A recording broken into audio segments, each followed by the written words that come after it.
पिता का वचन को सुन ली और जब डोली से झांक कर देखी महाराज तो राजा जनक जी महाराज भूमि पर पड़े हैं। और जब भूमि पर पड़े महाराज इनका सिर फूटा हुआ है और सिर से महाराज पूरे कपड़े गीला हो चुका है महाराज, रक्त से खून से पूरा कपड़ा गीला हो गया है। अब मां सीता डोली से उतरी और दौड़ते हुए जनक जी के पास आए और बोले पिताश्री अब हम तो विदा हो रहे हैं पिताश्री, अब तो हमें जाना है पिताश्री, आप अपने आप को संभालो पिताश्री, आप अपने आप को संभालो। राजा जनक जी महाराज बोल रहे बेटी अब ये शरीर किस काम की रही बेटी, तुम्हें देखकर मैं सब पीड़ा सब कष्ट भूल जाती थी बेटी, और आज तुम हमारी नजर से दूर हो रही है, इस शरीर का क्या महत्व है? ये तो ऐसा लग रहा है इस शरीर का तो तू प्राण थी बेटी, लग रहा है शरीर तो पड़ा का पड़ा है, लग रहा है प्राण शरीर से प्राण निकलकर कहीं दूर चला जा रहा है, कहीं दूर चला जा रहा है।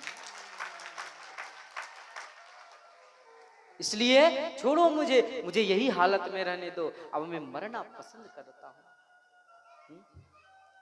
फिर महाराज मां जानकी जी श्री जनक जी को महाराज को शपथ दी, और जब जनक जी महाराज शपथ सुने कि मां हमारी पुत्री सीता शपथ दे रही है, कसम दे रही है महाराज, उनके शपथ को पालन करने के लिए राजा जनक जी महाराज अपने रथ को घुमाए और मिथिला कुरुक्षेत्र चले गए महाराज, अपने राजभवन चले गए।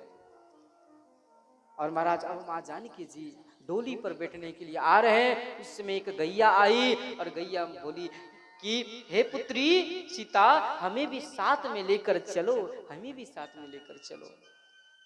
लेकिन मां सीता पहचान गई कि गैया कौन थी पता है, पृथ्वी मैया गौ के रूप में आई थी। और मां सीता पहचान गई कि जब मैं बालक था, छोटी थी, जमीन के अंदर पृथ्वी के अंदर जब मैं थी तो यही गैया हमको दूध पिलाने के लिए नित्य दिन आती थी, आती थी। और मैं इन्हीं का दूध पीकर आज मैं जीवित हूं। तो महाराज वो बोले मैया मैं पहचान गई मैया, और आप जाओ मैया, आप वहां मत जाओ। और महाराज तोता भी आए, तोतनी भी आई, सुगा सुगी भी आई थी, और सुगा सुगी बोली कि हे सीते, हे सखी सीता आप हमें साथ में ले चलो, मैं यहाँ रहना नहीं चाहता, नहीं तो मुझे जहर दे दो, मैं मर जाना पसंद करूंगा, लेकिन तुम मेरे नजर से दूर मत हो, तुम मेरे प्राण हो। तो महाराज मां जानकी जी समझाई कि सुनो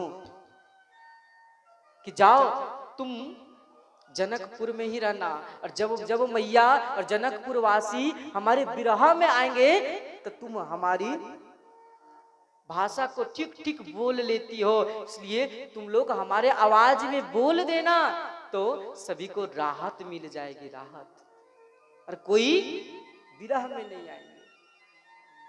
तो महाराज सुग्गा सुग्गी चले आए। अब सभी बाराती अयोध्या पहुंचे महाराज। अयोध्या तो धूमधाम से सजी हुई थी, सब बधाइयां बांट रहे हैं महाराज कि रे राम जी आए हैं, राम जी आए हैं। और महाराज आगे की प्रसंग को मैं कल आप लोगों को श्रवण कराऊंगा, आप लोग थोड़ा जल्दी आया कीजिए, है नहीं, आते हैं 8 बजे और फिर आपको 10 बजे जाना होता है, 2 घंटा में क्या सुनेंगे आप? यहाँ पर महाराज 5, 5:30, 6 के बीच में कथा प्रारंभ हो जाती है, इसलिए आप लोगों से निवेदन कर रहा हूं कि आप लोग जल्दी आया कीजिए। और ये जो है कथा जो होती है ना, ये कथा जो होती है,